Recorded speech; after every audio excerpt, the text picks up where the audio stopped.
boy Marksburg, Slim, coming live from Charlotte, North Carolina. Hey, this is Coach Beatty Waddell, West Mac High School. I'm Doug Rashid. I'm a Grammy-nominated record producer. Hey, I'm LaKoya McClain. I used to be known as inmate 1570847. Hey, my name is Lydia. I'm a social injustice activist. Hey, it's Danielle E. Brown, songwriter and artist, and we're rocking with Grandosiá TV.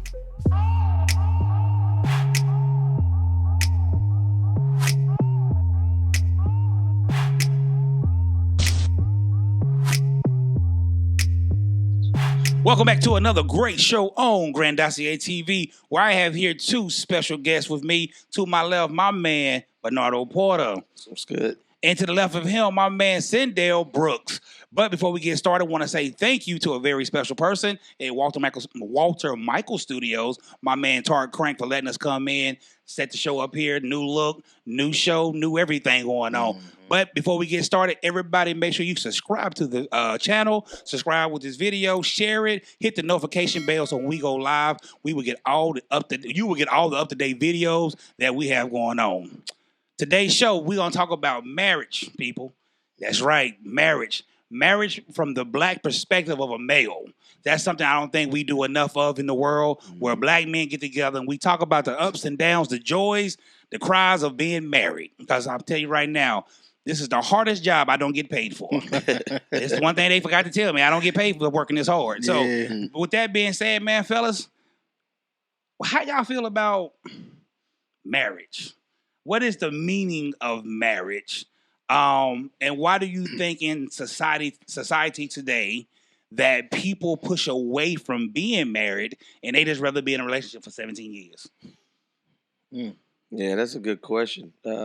Why do some people choose to be in a relationship but not necessarily married? Mm-hmm. That's just about covenant. Not to sound super deep, but it's like, you want to be committed, but you don't want to be in a full-fledged covenant. Gotcha. And to me, it's a difference between I can be committed to something until I don't want to be. True. But when you're in a covenant, it's a little different. It's kind of like I'm here for the long haul, good or bad. And I'm really I don't like your good half the time, and your bad I really don't like. Right. So it's like, am I willing to wait on you to get to the place where I'm comfortable with your bad good? Right. Or does it even really matter? Does it really dictate how much I love you?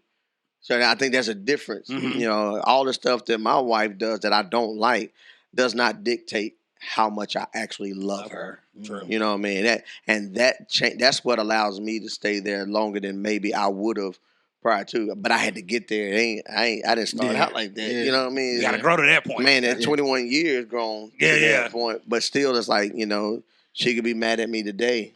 And I know she's mad. Yeah. I'm not even going to. But, I look at when she makes the decision to be in covenant with me, then it's like, all right, so we just going to be mad today. I'm still going to cook. Right. I'm still going to do everything. She's still going to eat. Right. We still might go out and hang. Right. We just ain't going to talk at all. As much, maybe. No, at all. Oh, at all. No talking. Yeah. Zero. And I'm paying for everything. Exactly.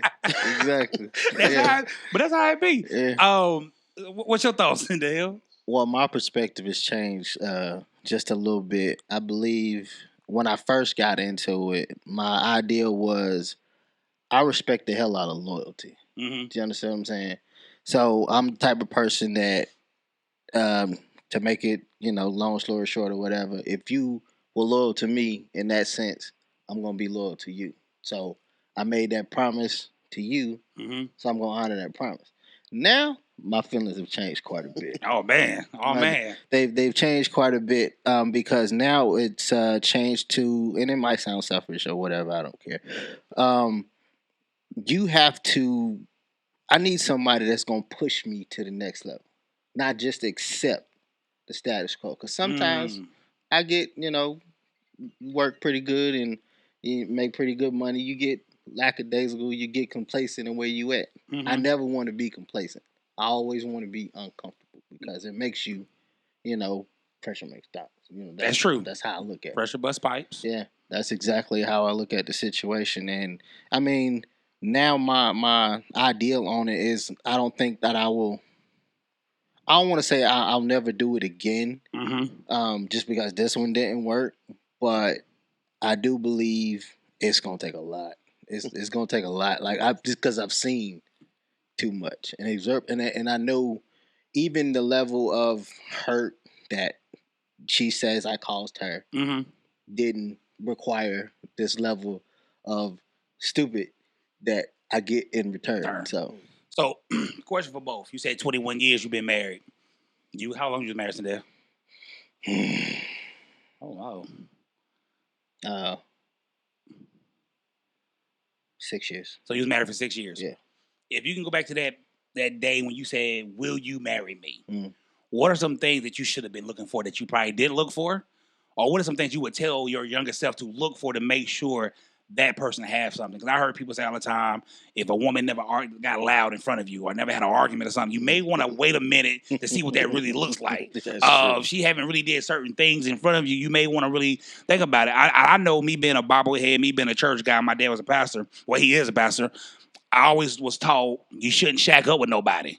As I got older, I'm like, well, I feel where you coming from, but unless you really stay with her, I don't really know what's her habits. Because like with my, I lived with somebody before. I said that way we didn't get married, but her habits weren't really my habits. Like she said, I'm only cleaning up on Friday.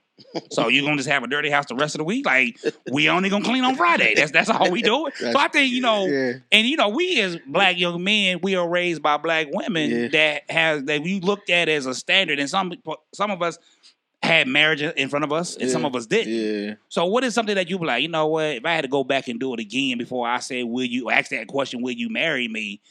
What would you be looking for in marriage to help somebody, either your younger self or a young man that's getting married? I think the true definition of the word is I need you to be my friend. Do you know what I'm saying? Like it sounds simple because it kind of is, through all my BS, through all my ups, downs, goods, bad, whatever, I need you to be that sounding board, because sometimes I get out of pocket. Gotcha. It comes along with it. That's just this man thing trying to figure this thing we call life out. That's you know true. what I'm saying? And it's not just me no more. I got other people depending on me. So I got a team that I got to make sure is good. So it's like sometimes I don't communicate well. That's cool. Talk to me. Hey, listen, come back. Right. Tell me what's going on. Right. You good? You need to talk. Because sometimes that's all it takes. Yeah. That's all. Sometimes I'm gonna be like, I don't want to talk. I don't want to talk about it. Right. But then later on with that pillow talk, let's talk about it. We're gonna talk about it. Yeah. It's just what it is. Yeah, I'm with you on that. I think one of the things, if what I know now versus what I knew then was, and I share with people whenever the conversation comes up, is I would share the fact that don't have expectations, just express desire. And the reason why is because expectations are rules.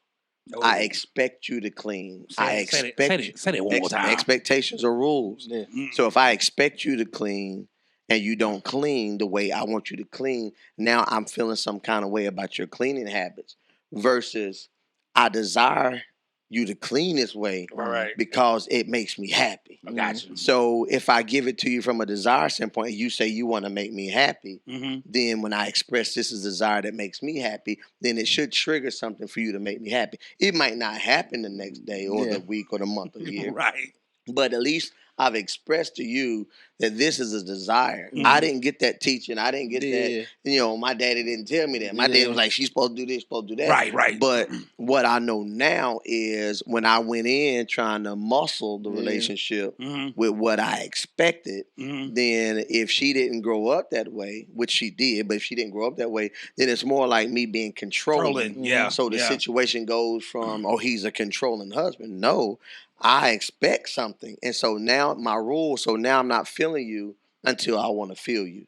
Gotcha. You feel me? Gotcha. You know what I mean? And so I would express to some of the younger brothers, that if you go in it trying to make her your mom, or if she starts doing things, you want her to do things the way your mom does things, right. You're never going to find her who she is and then you're going to be battling this whole submission, commitment, relationship type. You're going to battle that for so many years versus just find out who are you.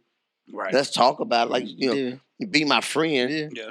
Because my friend really gonna roll with me. Right. Even if I make a mess of whatever, they gonna talk junk to me. Yeah. Right. But you still gonna you still gonna be right. You know that was tragic what you did, but how we gonna fix it? Yeah. So I'm with you on that. But I would express desire over expectation all day long, because you can feel better about. Me personally, I like my wife to be happy. So if she said I desire to go to a Chris Brown concert, it might take me 21 years to get a ticket.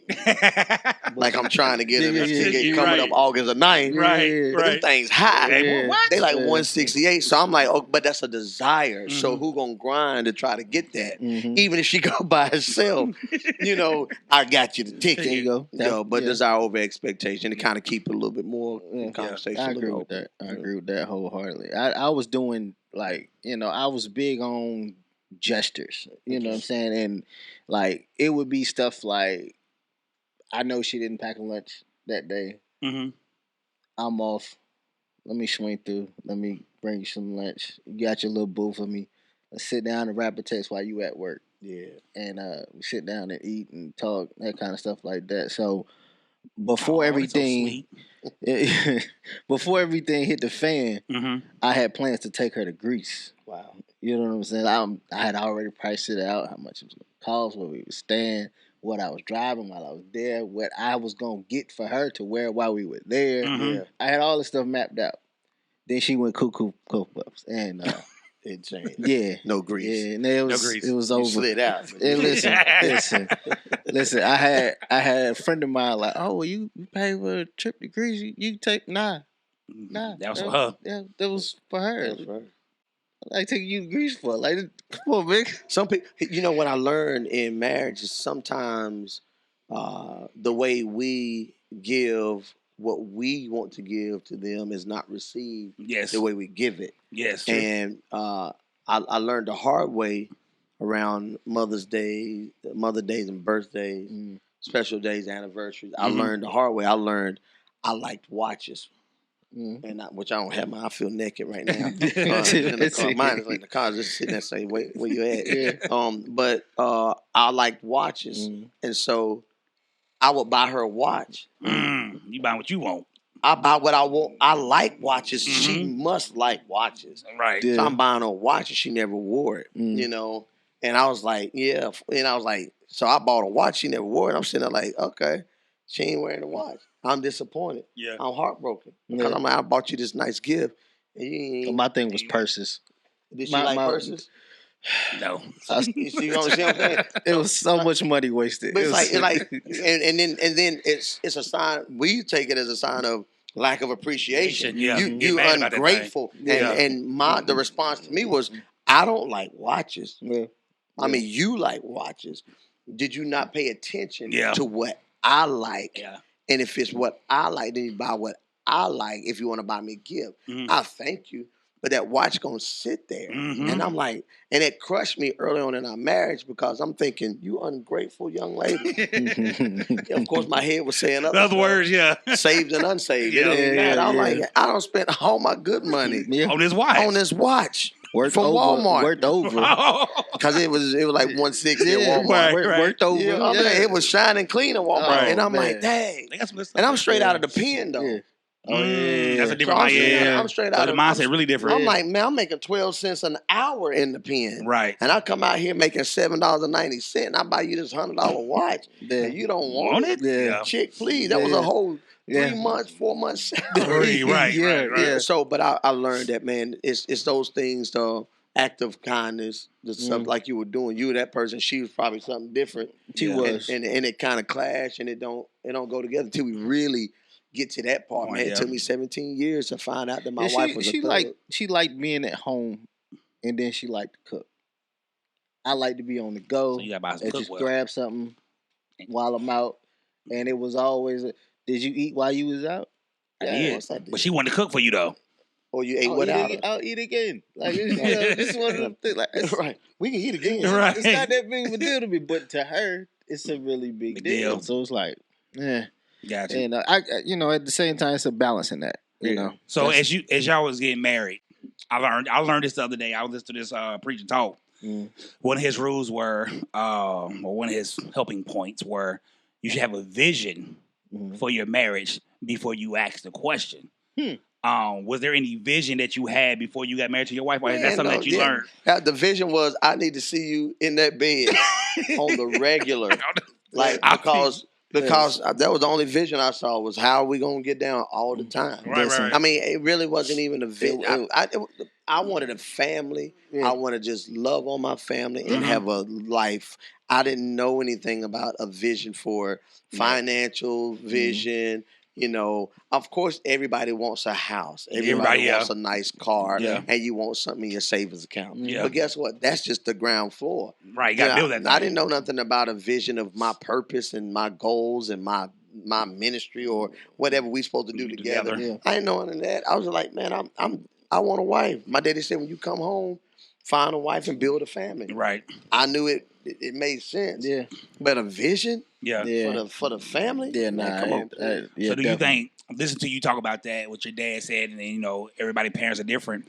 Do you think us as black men, not 2000 on up black men, but from the 50s, 60s, 70s, 80s, 90s, do we think we kind of hurt our sons by not giving them clear direction on what marriage really was? Because you got to think, back in the day, they were beating on women.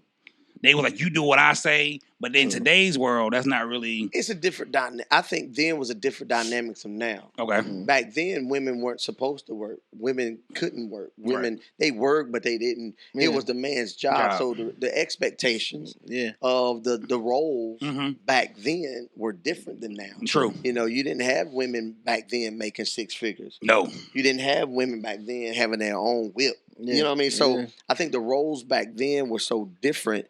From a standpoint of a man and a woman, he worked 12 to 16 hours. He come home, she's cooking because she got all the kids, and they didn't have the daycare. They didn't have all that stuff. The women didn't have the same responsibilities that they have now. On top, well, they didn't have the working portion. Right. They might work for Miss Luann or whatever, washing the clothes.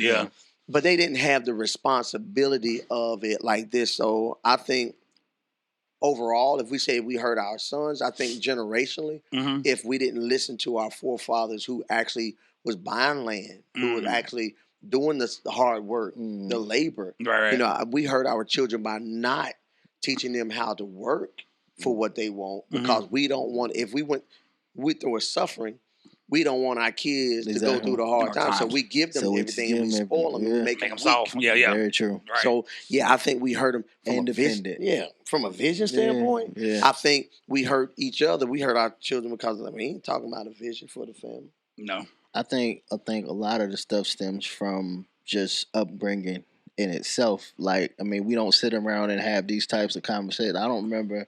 You remember when you was young and you can't be in here with grown folk talk. You can't even come in here. And I get the point of people saying that back in the day, but I think that was like one of those, depending on what y'all talking about, I should be sitting right with y'all. True. Now, you would think of that now. Right now. But then you can't even walk through the room. You're going to get a shoe across your head. Right. Yes, from that standpoint, like you said, we couldn't even be in those conversations. No. And I believe majority, because I think what we do, especially at a young age, we put our parents on a pedestal, and we forget as we grow up to strip away that pedestal. Like, they did the best that they could, right? But it was hard. Exactly. Look, my dad was a character, to say the least, and that's putting it very mildly. Like, the fact that man is still breathing and all that kind of stuff, still walking around, amazes me. Gotcha.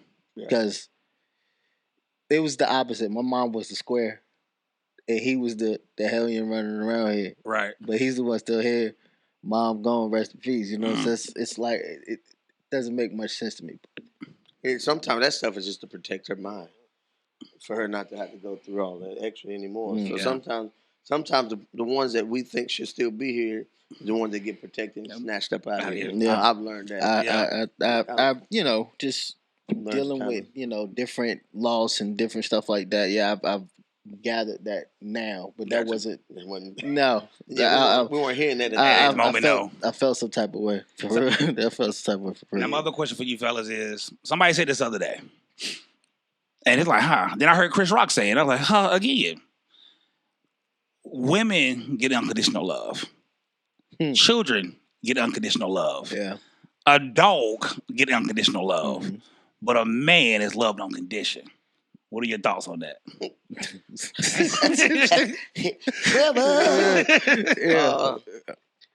Yeah, I believe to an extent, that could be factual. Okay. And the reason why, I'm gonna go out on a limb.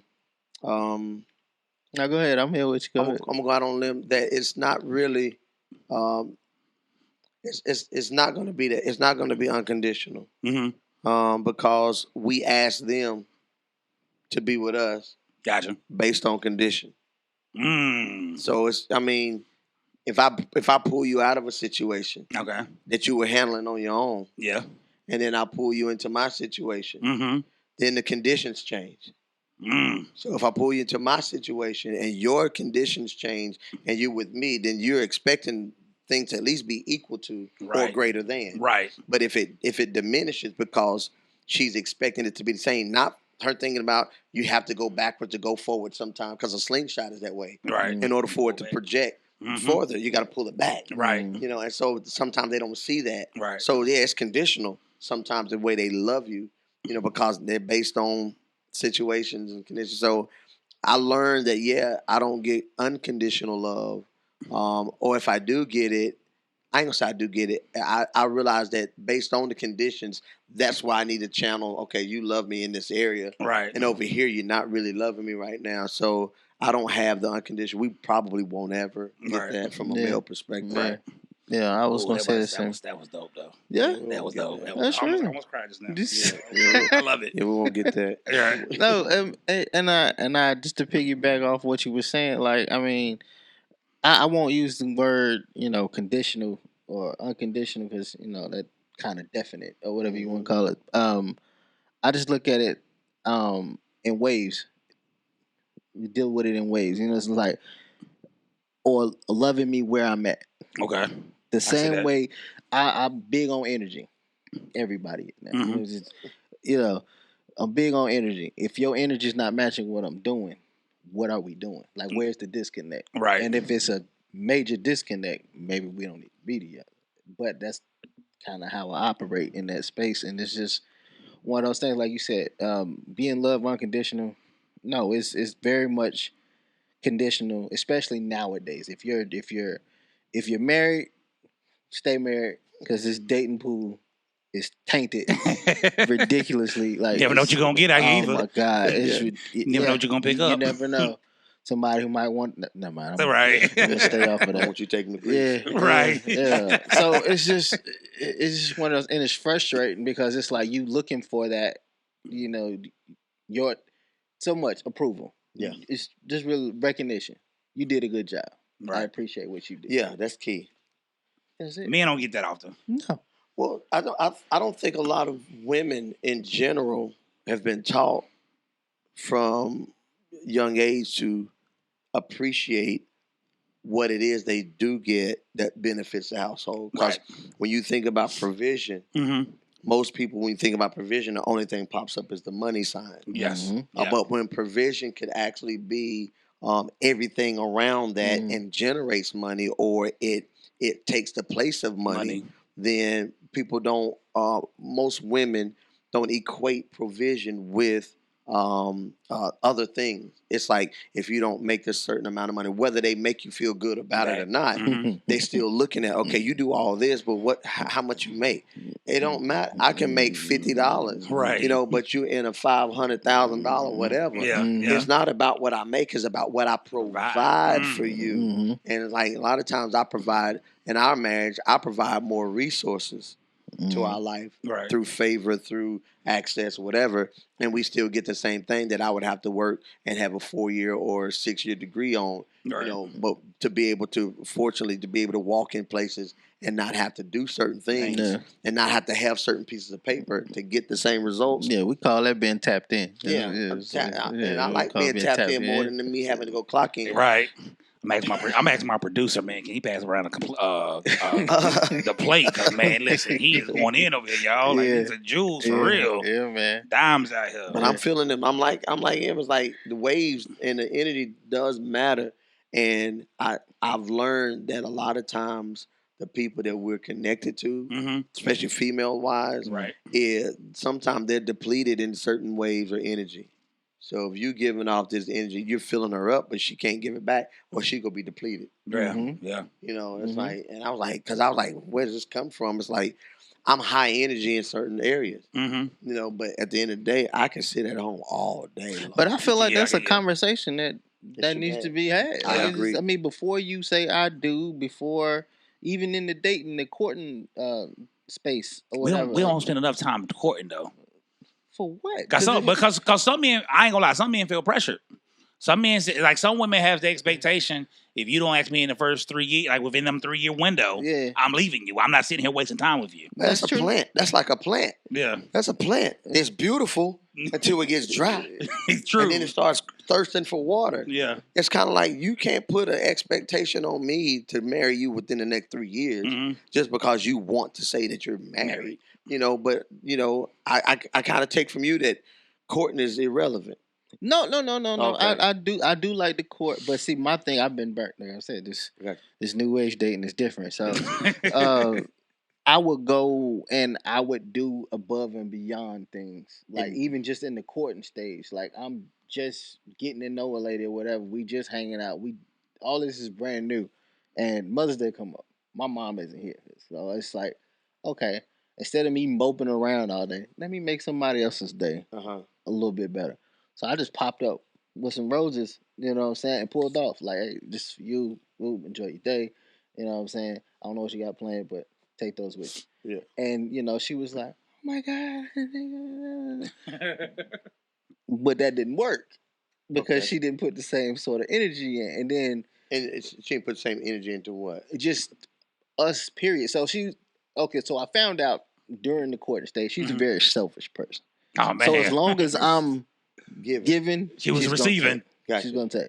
So when I'm like, man, you know, I just had a rough day, like the job, this, that, and the third.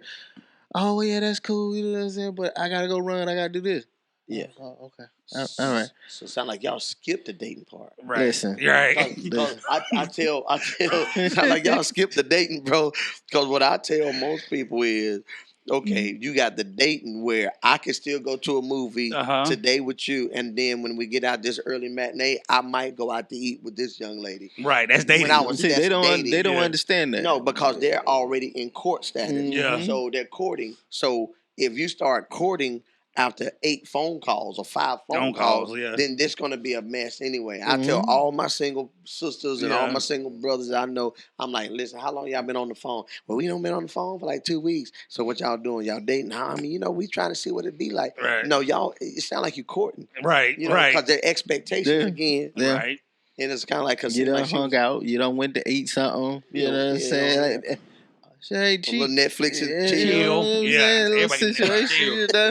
Anything like man, listen, I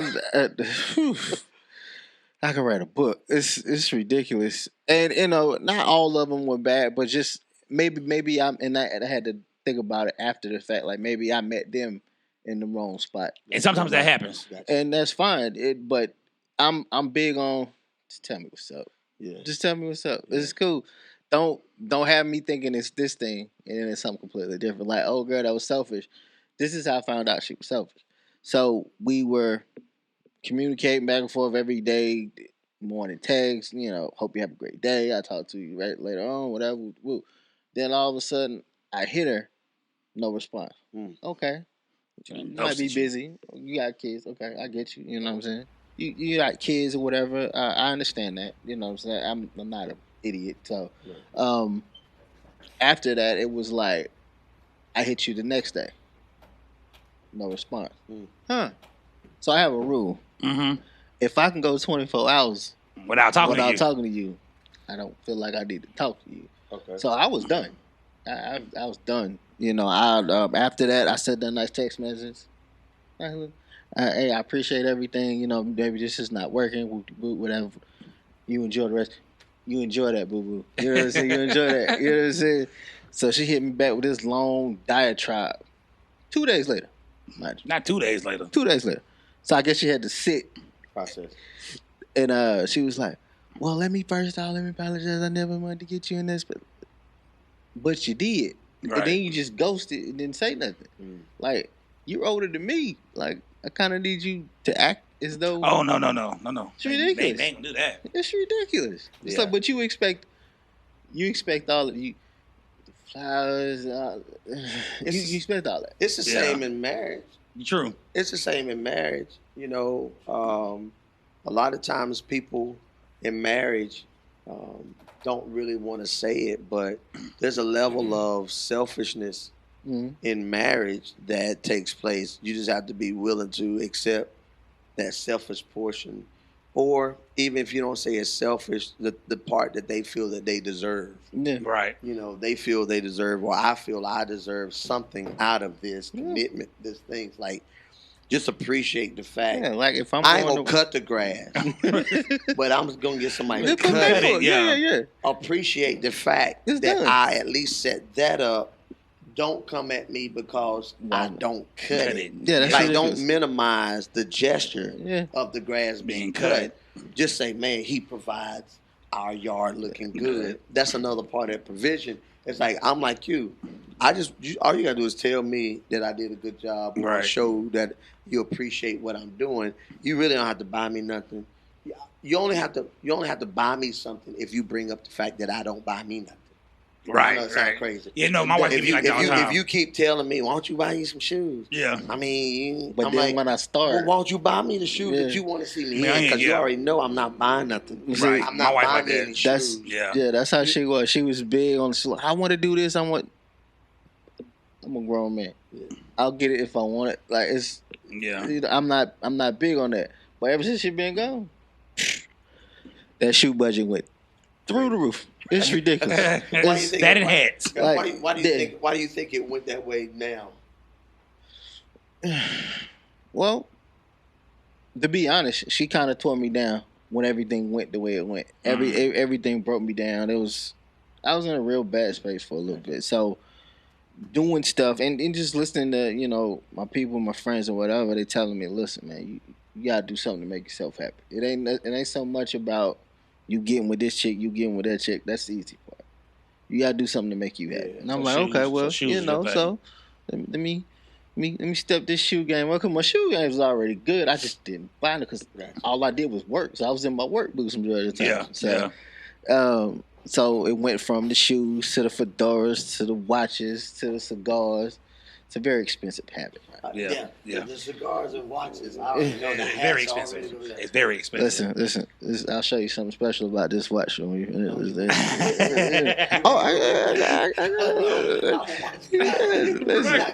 it a secret. Before we go, we giving the people a lot. Somebody came up to you today.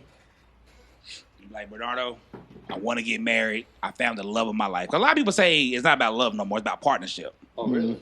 Yeah, you ain't heard that? No. People say it's not about love. It's not. Well, you know, if you got 50,000 and she got 50,000, now y'all got that 100,000 together. Now y'all in them six figures. You know what I'm saying? So it's about partnership, not about love. Oh, really? Yeah, that's been a new thing, man. Okay. These new people, they get married for business and benefits. Okay. And I don't know if that really works. Which is what it was back in the day, if you think about it. It was finance. It was like, oh, well, if a man went to go want to marry a woman, what can you give the father? Oh, I got 30 yachts or whatever it was back in the but that ain't working in 2021 though. 22, that ain't working. You barely getting the conversation with the dad. Like, so, if a young man came up to you today and said, "Man, I love her," what you gonna? What would you? Not to say you want to talk him off of getting married. No, I'm talking him out of it. I'm talking him out of it to see if he really want it. I always do that. I agree with that. I always put him in the hard situation. Gotcha. I get every hard situation that I've ever gone through or that could come up, Gotcha. and I put it in his lap. Okay, And that makes sense. I put it in his lap, and I'll say, if you can handle this, then go for it. If you can't handle any of this, like I have three women that bear children for me. I married one of them, and I got two outside. So but then my wife has a son through someone else. Can you handle a mixed relationship? Can you handle man, that blended a blended family, crazy. Can you handle her not acknowledging you? I put I lay it in their lap. Every young man I lay in his lap and make sure he can understand. Because at the end of the day, it's his job. It is his job to be the first person to show what sacrifice look like. Before she can even say, "Oh, I know what that means." And if a young man want to come, you got a daughter, right? I got two girls. So if a young man say he gonna come and marry your daughter, what's the first conversation? First, are you willing to sacrifice? I mean, to the point to where you gotta be the first one to be patient and to be able to sacrifice, to show her something that I didn't, and be patient enough to wait on her to get there. Because if you can't, you don't need my daughter, because she ain't gonna be perfect. You ain't either. But you got to be man enough to grab your sack and say, "I'm gonna wait this thing down." Yeah. And what you telling your sons? Wait as long as possible. Date, have fun. Don't be so serious all the time. It's okay. Flings come along, but like you said, put them through that gambit. Make sure this is what you want to do, because it's forever. Supposedly, it's supposed to be forever. Mine wasn't forever. I never, and then I say that, but I never intended for my marriage to be my first marriage. I intended it to be my only marriage. That was the idea behind it. I like that. The things changed, and you have to be man enough and just navigate those types of situations, because sometimes you can beg, cry, all that kind of stuff. They wrote all the songs about it. You do it all till you blue in the face. I gotta keep sweat. But it's real though, because it's like it puts you in a space. You're like, hey, but we could just fix this one thing. Yeah, we good. Like, why we gotta go through all this? Like, we straight on all this. The rest of it, because it's a conversation. Yeah, it's a conversation. You want to be open, do you? I don't care. Don't say nothing about me being open though. Gotcha. Don't say nothing about who's this in your phone. We open, remember? Gotcha. You see what I'm saying? So it's about a conversation, man. But for real, what I tell my sons, and one of them, he has a girl that I don't really care for too much. I don't. But then that's Papa Bill, right? Listen, yeah, I done been down this road, son. I already know what it's going. Right. Get up out of there. He don't want to listen. Okay. Sometimes you gotta let him lay in it. Go ahead. Gotta let him lay in it. Go ahead. I told him the first time he come to me telling me, "Old girl pregnant, you out. You gotta go. You gotta go, Playboy." Bernardo, any last words for the people? What you mean as far as marriage? Any last words? Any last words? I'll just go back to the front, man. Just before you make the move, and even while you're in it, if you already don't made the move, made the jump, man, just kind of redirect this whole expectation and and desires. I mean, really get to that point where you really talk about what is a deal breaker and what's what you can deal with. What do I desire you to do, and what do I mean? Of course, we know the basics. Don't hit me. Yeah. The basic stuff. Don't cheat on me. But but it's like, what do you desire from me, and what do you have to offer my life to change me, help me become better? If you don't talk about desires and expectations, then don't even do it. Gotcha. I definitely agree with that. With that being said, my man Bernardo Porter, my man Centel Brooks, my producer back there, man on the board back there teaching us about the time, what we got to do. My man Tart Crank. Hey, this has been a great show. Y'all know what to do, man. Hit the subscribe button. Hit that like button, man. Hit the notification bell. So when we go live, you get all the up-to-date shows. Absolutely. Holla at y'all. Peace.